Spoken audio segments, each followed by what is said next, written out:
Hello friends, मेरा नाम है स्वयं चहल और आज की इस वीडियो में हम इन्वायरमेंट के सेक्शन को कवर करेंगे। चलिए शुरू करते हैं। दोस्तों, पर्यावरण यूपी पीसीएस प्री के लिए बहुत महत्वपूर्ण रहता है। इससे 5 या 6 क्वेश्चन तो हमेशा आते रहते हैं। कुछ क्वेश्चन तो करंट से ही जोड़ दिए जाते हैं और कुछ करंट करंट में अगर ना भी रहे वो मुद्दे तो वो पूछे जाते रहते हैं। कन्वेक्शन तो अमूमन जब भी कोई कन्वेक्शन होता है तो जाहिर सी बात है एक क्वेश्चन तो पक्का रहता ही रहता है उससे। तो आज हम सारे कन्वेक्शन को एक साथ कवर करेंगे। चलिए शुरू करते हैं। वियना सम्मेलन। वियना सम्मेलन वियना ऑस्ट्रिया की राजधानी है और यहाँ पर ओजोन की कमी को लेकर ये सम्मेलन किया गया था। ये सम्मेलन 1985 यानी 1985 में साइन किया गया और उसके बाद में ये इफेक्ट हुआ, मतलब प्रभाव में लाया गया 1988 से। तो याद रखना है 1985 में कन्वेक्शन हुआ था, सम्मेलन हुआ था और 1988 में ये प्रभाव में आया है। इसी तरह का ओजोन से जुड़ा हुआ एक और है Montreal protocol. Montreal protocol, Montreal याद रखिए एक शहर है कनाडा का, वहाँ पर यह सम्मेलन हुआ था। ये सम्मेलन 1989 से प्रभावी है। और उसके बाद में तीसरा है स्टॉकहोम सम्मेलन। स्टॉकहोम याद रखिए स्वीडन की राजधानी है। यहाँ पर स्थायी कार्बनिक प्रदूषण को लेकर ये कन्वेक्शन हुआ था। ये कन्वेक्शन 2001 में हुआ और उसको प्रभाव में लाया गया 2004 से। देखिए दोनों डेट याद तो मुश्किल है, याद रह जाए, लेकिन तब भी कोशिश करते हैं कि जब से इफेक्ट मतलब आया है वो तब की डेट जरूर याद रखें कि ये कब से इफेक्ट में आया है। तो वियना हो गया 1988, मॉन्ट्रियल हो गया 1989 और स्टॉकहोम हो गया 2004। अगला है रामसर सम्मेलन। रामसर सम्मेलन, रामसर एक शहर है ईरान का। ये सम्मेलन 1971 में हुआ था, यानी कि 1971 में हुआ और 1975 से ये प्रभाव में है। रामसर सम्मेलन में झीलों एवं नम भूमि का संरक्षण किया जाता है। इंडिया में कई रामसर साइट्स हैं, दुनिया में भी हैं। अब उनकी संख्या कितनी है, कहाँ कहाँ पर है, ये मैं अगली वीडियो में बताऊंगा, क्योंकि ये भी बहुत महत्वपूर्ण क्वेश्चन है। इससे क्वेश्चन आते रहते हैं कि ये रामसर में आता है या नहीं आता है। जैसे अगर मैं बताऊं तो कच्छ का रण जो है वो रामसर यानी कि वेटलैंड में नहीं आता है इंडिया का, जबकि उसको आना चाहिए। कोशिश है उसको करने की उसमें, लेकिन वो फिलहाल अभी तो नहीं आता है। तो इंडिया में और जो साइट्स होंगी वो मैं अगले अपनी वीडियो में कवर करूंगा। फिलहाल अभी याद रखना है कि रामसर सम्मेलन 1975 से प्रभाव में है और ये झीलों एवं नम भूमि का संरक्षण से है। CITES, सिटीज बोलते हैं इसको। जंगली जीवों और वनस्पति की तस्करी पे ये रोक लगाने वाली संस्था है। एक एग्रीमेंट कुछ देशों से साथ मिलकर किया गया है इसमें। ये 1975 यानी कि रामसर और सिटीज दोनों जो हैं 1975 से प्रभाव में हैं। इसके बाद मिनमाटा सम्मेलन। मिनमाटा सम्मेलन पारा प्रदूषण से जुड़ा हुआ है। मिनमाटा एक खाड़ी है जापान की। वहाँ पर पानी में पारा के मिलने से एक मिनमाटा नामक रोग हो गया है, हो गया था लोगों को। तो इसकी वजह से ये कन्वेक्शन वहाँ पे हुआ था। 2013 में कन्वेक्शन साइन किया गया है, याद रखिए आप लोग। अगला है आईची लक्ष्य। आईची लक्ष्य, आईची एक शहर है, छोटा शहर है जापान का। वहाँ पर जैव विविधता संरक्षण के लिए ये टारगेट बनाया गया था। तो 2011 से 2020 तक इसकी अवधि है। अगला है नागोया प्रोटोकॉल। आनुवांशिक संसाधनों का समान और सही प्रयोग पर यह कन्वेक्शन है और ये 2014 से प्रभाव में लाया गया है। फिर है मरुस्थलीकरण से निपटान हेतु संयुक्त राष्ट्र अभिसमय। ये 1996 से प्रभावी है। ये कन्वेक्शन बहुत महत्वपूर्ण है, यूपीएससी ने भी इससे ऊपर क्वेश्चन पूछा था। इतना डेजर्टिफिकेशन जो बढ़ रहा है उसको कैसे कम किया जाए, उससे जुड़ा हुआ संयुक्त राष्ट्र का एक बहुत बड़ा प्रोग्राम है।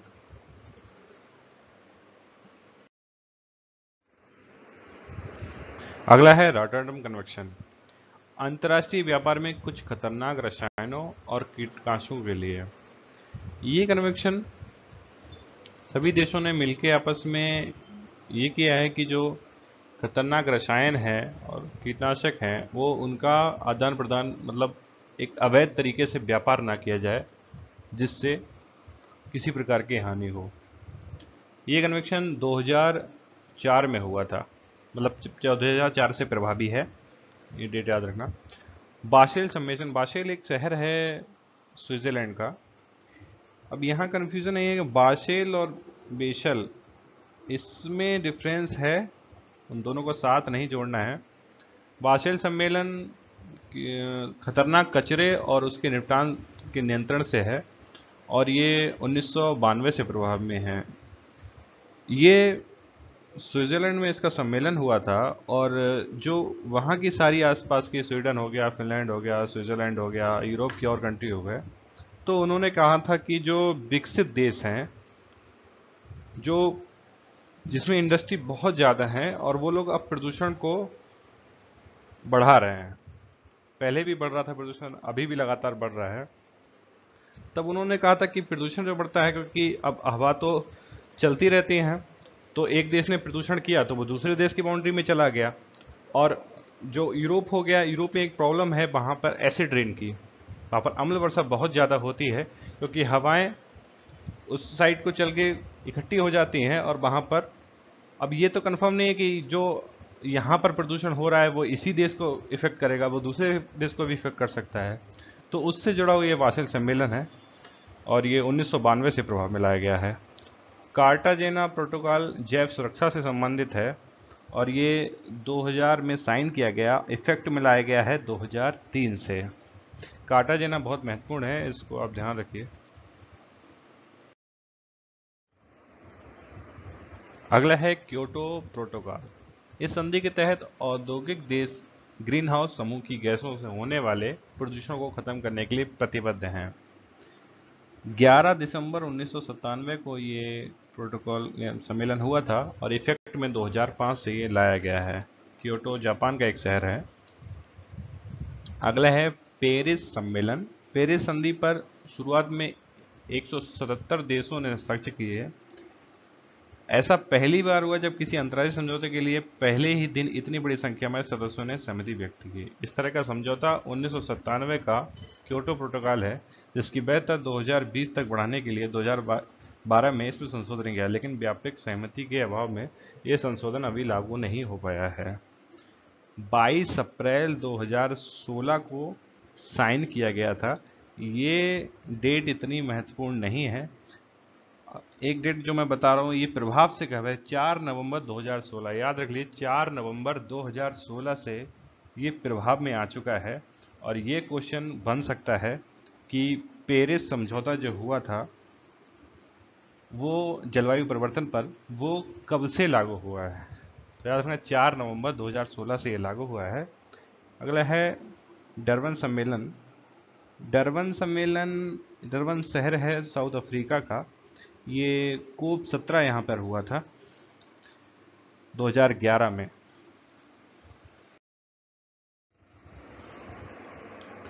अगला है, देखिए अर्थ समिट में अगर हम डिवाइड करें तो ये 3 जगह डिवाइड हो जाएगा। एक क्लाइमेट चेंज, बायोडाइवर्सिटी और sustainable development. Climate change UNFCCC, United nation framework of climate change, इसमें क्योटो प्रोटोकॉल और कोपेनहेगन एकॉर्ड, ये दो आते हैं। यानी क्योटो प्रोटोकॉल और कोपेनहेगन दोनों क्लाइमेट चेंज से संबंधित हैं। Convention on biological diversity CBD, इसमें 3 सम्मेलन हैं, कार्टाजेना, नागोया और आइची टारगेट। याद रखना ये तीनों एक से ही संबंधित हैं। सस्टेनेबल डेवलपमेंट एजेंडा 21 और रियो +20। एजेंडा 21 तो यूपी शायद हो सकता है एक साल के बाद दूसरे साल जरूर पूछा है, तो याद रखना कि एजेंडा 21 जो है सस्टेनेबल डेवलपमेंट से संबंधित है। अगला एक महत्वपूर्ण क्वेश्चन जो अभी हाल ही में करंट में 4-5 दिन पहले ही आया है कि कोप 23 फिजी में होगा। इससे पहले कोप 22 मराकेश जो मोरक्को का शहर है वहाँ हुआ था। तो याद रखना ये नवंबर 2016 में हुआ था वो। कोप 22 2016 का जो है वो मराकेश में हुआ था, कंफ्यूजन नहीं होना है। और कोप 23 जो फिजी में होगा 2017 का।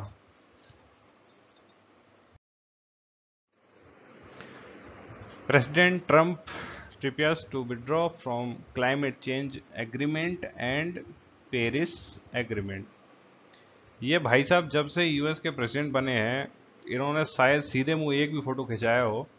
कल ये महत्वपूर्ण इसलिए हैं क्योंकि क्लाइमेट चेंज पर देने वाले फंड को यूएस अब नहीं देगा, ये भाई साहब बोल चुके हैं।